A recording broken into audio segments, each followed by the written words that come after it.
All right, welcome to the second part to this explicit functions lesson. On this part, I'm going over some things from the assignment. Some of the things aren't on the notes, though you do have the formulas there that are going to help you out quite a bit. I figured I'd kind of give you a head start on a few of them and show you what's going on, mainly on these last ones here.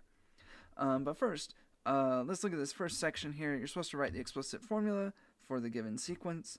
I wanted to show you one in hopes that it would not be intimidating. 6 here has a bunch of fractions. Step 1, don't panic. Step 2, just figure out what the pattern is.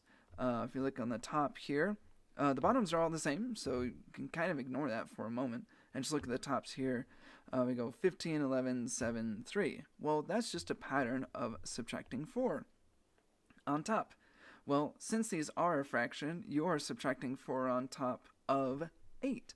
So you are subtracting 4 eighths, right? 15 eighths minus 4 eighths is 11 eighths. Minus 4 eighths will give you 7 eighths.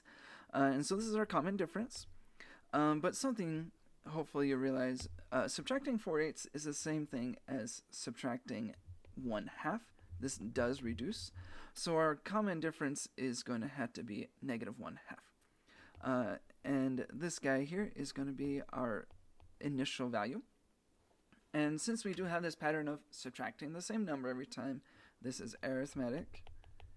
And so I can write out my function, f of n. I got to put my common difference in front of n minus 1. And then I add my initial value of 15 eighths. And I can do some distributing here, get negative 1/2 n plus 1/2 plus 15 eighths, and then you get negative 1/2 n plus 19 eighths.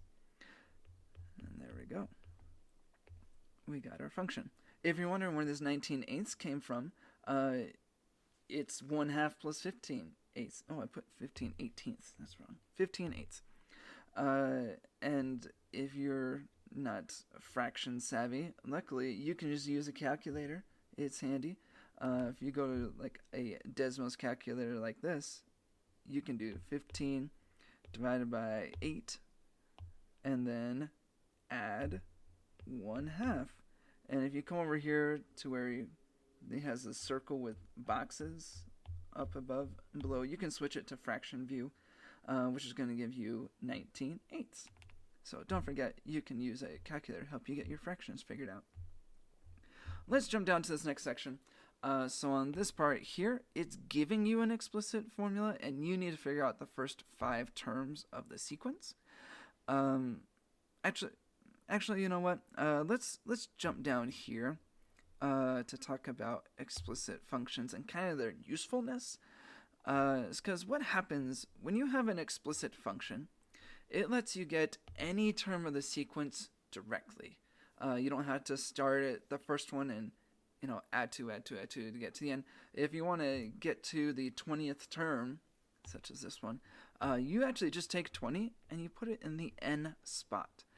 You're evaluating this function at 20. So you got f of 20 is going to be 3 times 20 and minus 4. We've evaluated functions before, and if you want to get the 20th or 9th term, whatever, you take your explicit function and evaluate at that number. And so I'm going to do 3 times 20, which is going to be 60, and then minus 4, which will give me 56. And voila, I got the 20th term of this sequence described by this explicit function. And you can do the same thing for things that are geometric in nature. If you want to get f of 9, you put it in your equation. It's negative 3 times negative 4 to the 9 minus 1 power. 9 minus 1 happens to be 8. And this one is quite a bit harder to do by hand, but luckily you can use a calculator. I'm going to show you on the Desmos one.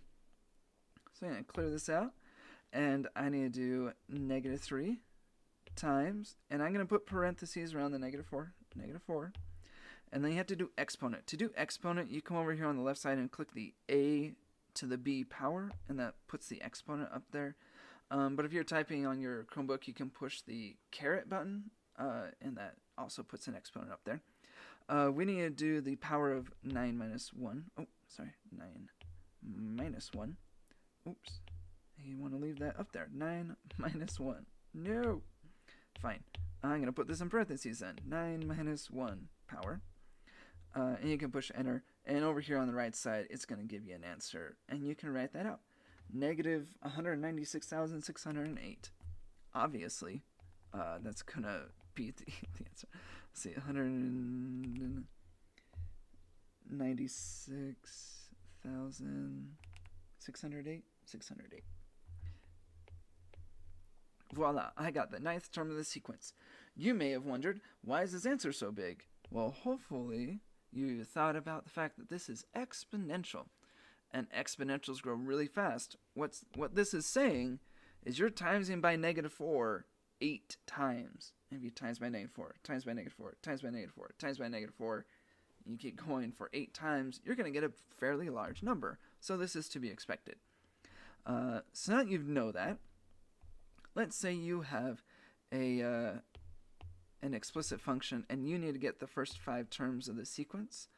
Well, you can go to your explicit function, and if you want to get the first term of the sequence, you evaluate at 1. And you do, in this case, you do 30 times 1 minus 1, which is going to give you 29. So that's going to be my first term of my sequence. So I write out 29, comma. And if you want the second term, you can plug in 2. And you get 30 times 2 minus 1. 30 times 2 is 60, minus 1 is 59. So I got that, I got 59.